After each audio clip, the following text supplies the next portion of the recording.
Old people are under attack. Like, constantly under attack.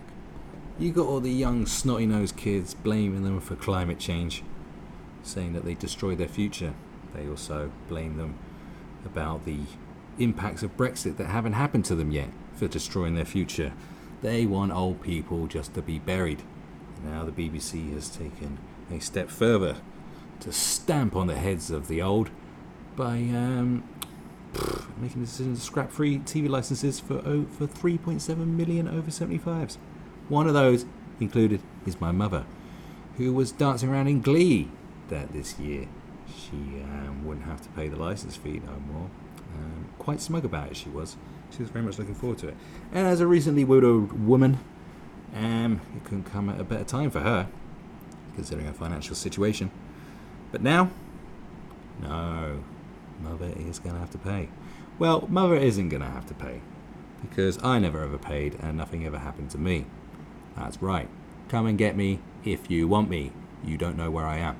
Now, what I'll say here is, perhaps there's an opportunity, because for so long the older generation have been fed nonsense by the mainstream media and believe it to be verbatim truth. Maybe it's a chance for us to put forward an initiative to say, just stop watching the TV and just go on the internet. Just do the internet. Get your news from YouTube. Get your news from different sources. Open your horizons. Maybe we should put forward an initiative where we educate the older on how to just search for stuff and give them tips on what news sites to look on instead of all the nonsense ones, you know. Maybe give them some new enlightenment in their golden years. Now that is called being fluid. That is adapting to change. Adverse circumstances, swimming through under the waves and emerging as a bright mermaid of knowledge. That's right, that's what could happen. That would be fantastic. But it is a disgrace. It is a disgrace. Sign the petition, by all means. Do I think it's going to make a difference? Petitions rarely do. Yes. Petitions are just for people that are bored, aren't they, really? So more than 240,000 people signed this petition. As hashtags like Axe the Tax spread on Twitter, Age UK petition, Save Free TV for older people, racked up, blah, blah, blah. Some have called for a boycott of the BBC. There are so many new reasons to boycott the BBC now. It's fantastic. Another pensioner, David, 84, said there were millions like me who would suffer because of the move.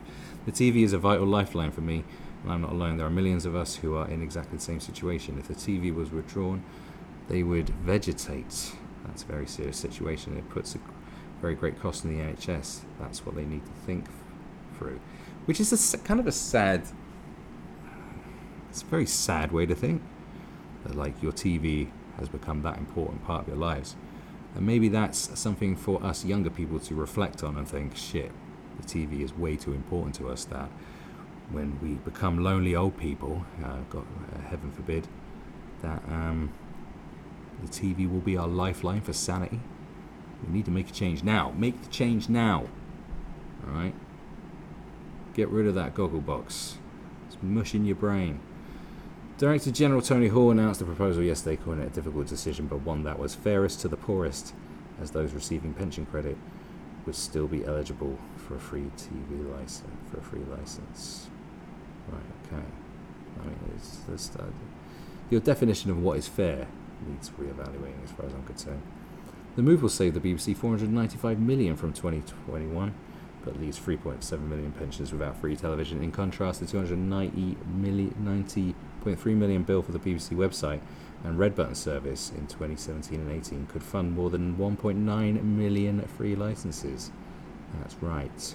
Your useless website that is full of nonsense most of the time could just do with being fucked off, couldn't it? I agree. So what else is going on? So Val, 81, a widow from Kent, said, I'm disgusted to say the least, as the BBC programme is so much repeats that I really watch the BBC channels, but I still have to pay for a licence. That is kind of right. Like, it's only the BBC. Everything else is funded through advertising. It's the BBC that we have to pay for. The BBC is not doing a very good service for the public, as far as I'm concerned. It hasn't been for a long time. People are fed up with the BBC, but pensioners were like, kind of like, that's okay. So maybe this will get the pensioners on board. We're just fully boycotting the BBC and making them understand that they've been very silly and need to start doing better again. Become, let Auntie be great again. Maybe that's the hashtag. Yeah. Anyway, the government used to cover the bill for free TV licenses, but the responsibility was handed to the BBC in 2015. This had saddled the broadcaster with a bill of at least $745 million from 2021, rising to more than $1 billion by 2029. In return, the government gave the BBC permission either to limit or remove the entitlement. The BBC announced yesterday that it had decided to restrict free TV licenses to poorer pensioners receiving pension credit. Alright, okay. So the BBC are just in trouble. The way you got to look at it is they're in trouble. They've done it because they're in trouble. That's what it looks like to me. Okay. What else is being said? Because there's a lot going on here, but we get the main gist of it. Outrage. Last year alone, it spent $148 million. What's this? So the BBC, the BBC has established a reputation for being a profligate over the years, lurching from spending scandal to spending scandal. Last year alone, it spent $148 million on presenter pay. Match the Day host Gary Lineker topping the bill by taking home $1.8 million. That's quite a lot when you consider how much money they get. It also lavished license fee payer cash on behind-the-scenes staff. More than 100 of them are paid more than the Prime Minister, according to the most recent annual report. Some of the biggest earners have such nonsensical job titles that most members of the public will have little idea of what they actually do. Yes, a hell of a lot of jobs that are in the public sector. There's so many jobs these days where you're just like, and what is that exactly? What the fuck do you do exactly? I just don't know what you do. What the fuck do you do? Do you suck dick? What goes? In 2017, the corporation said it had paid between $150,000 and $200,000 a year to its integration lead, Richard Smith, and identity architect, Colin Brown. Now, what do you think an identity architect does? Nonsense. That's what it does. An integration lead and an identity architect are people paid to do nonsense. That's what those job titles can only mean. That it's nonsense. Look at that. I'm an identity architect. What a terrifying fucking title is that? That sounds like someone in the Gestapo. Do you know what I'm saying? It sounds like a Nazi, like someone Hitler would be in his close quarters. That's the kind of guy Hitler would have invited around for family dinners. Oh, who's coming around tonight, Adolf? The identity architect's coming around. Oh, is he the one that makes the baby's eyes blue? Yes, the identity architect is coming for dinner, Mrs. Hitler, or whatever her name was. Yes, he's coming for dinner, the identity architect. That is the most terrifying. It's pure. It's either pure nonsense or it's absolutely terrifying. It's kind of a bit. It's both. Depends on how you want to look at it. Do you want to be scared or do you want to laugh your head off today? You can do both if you want. It's like a horror comedy. It's a comedy horror. It's fucking mental. Identity architect gets paid £200,000 a year. What do you fucking do? Nonsense. BBC bosses defend its spending on talent, arguing that it needs to compete with rivals for the best staff. However, they will be hard-pressed to justify many of the other costs they rack up. The BBC wasted £200,000 of licence fee payers' money on taxi, train and hotel bookings that were never used between 2015 and 2018. Okay, that's quite bad. According to The Sun on Sunday, bosses paid £172,000 for 3,418 rail tickets, £15,000 on 944 taxi trips, £32,000, 233 hotel rooms that were cancelled. They should really strike up.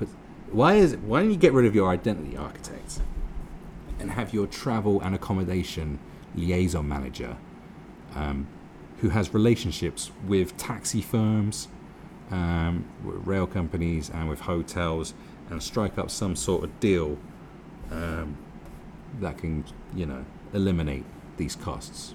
Do you know what I'm saying? Someone a bit more savvy. Someone who goes on secret retreats and can find, work out free cancellation policies and book accordingly, write up contracts for the people that cancel on you and cost you money and have them to be responsibility for the cancellation fees. How about you do that? Think about that. The BBC wasn't able to claim refunds on any of them. The corporation also seems to be remarkably bad at finding flights that are good value for money. Mate, give me that job. I would kill it. I would kill it. Oh, I'd kill that job. That job title I just created. I'd kill it. My God, I'd save you so much money. I'd be your hero. I should have a statue of all the nonces. Not I'm a nonce, but it's a joke about the nonce statue. Last year an unnamed BBC boss spent £9,000 on a return flight to Miami. I was about to say Miami, which wasn't even first class. What? What the fuck? Alright, that is monumental. What the fuck?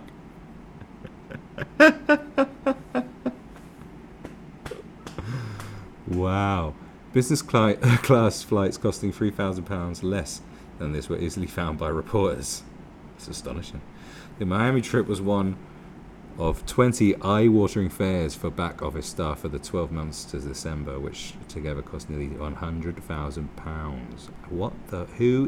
Who's got that job? They need to go. Wow. And the rest of it is about Susanna Reid crying over a pensioner. Well, look, they're in trouble. I mean, monumental mismanagement of money. Like, see, this is more reason. This is even more reason. Forget about the pensioner aspect of it. That's outraged people. Like, it's even more reason. Like, this corporation you have to pay for in order to have a TV. It's supposed to be a public service. Just can't manage money properly. They can't manage that. Like, they can't look after their fucking money. Your money. They can't look after your money properly. They don't manage your money properly. And they pump out just absolute nonsense nowadays. They spend so much money on nonsense. They don't even spend money on good television half the time. They just pump, like, just force-feeding nonsense through your TV screens, through your phones, through your laptops, through your desktops. It's just a barrage of nonsense. That's what being paid for. We've got a fucking identity architect earning nearly 200k. Book a flight to Miami that cost £9,000. It wasn't even first class. It wasn't even business class, bruv. They ain't managing your money right. No. If all of this is 100% true and above board, what they're reporting here, my God, this is terrible. They got to go. Someone needs to come in there. It's a public service. Government needs to step in and go, right, you're fucking done. You lot are done. You're out. We're bringing in some people who know what the fuck they're doing. Whoever that may be. Oh my God. Hurts my brain. Hurts my brain, man. Oh, give me that job. Give me that job. I'll kill it. Honestly, it's terrible. Yeah, boycott these bastards. Fuck them.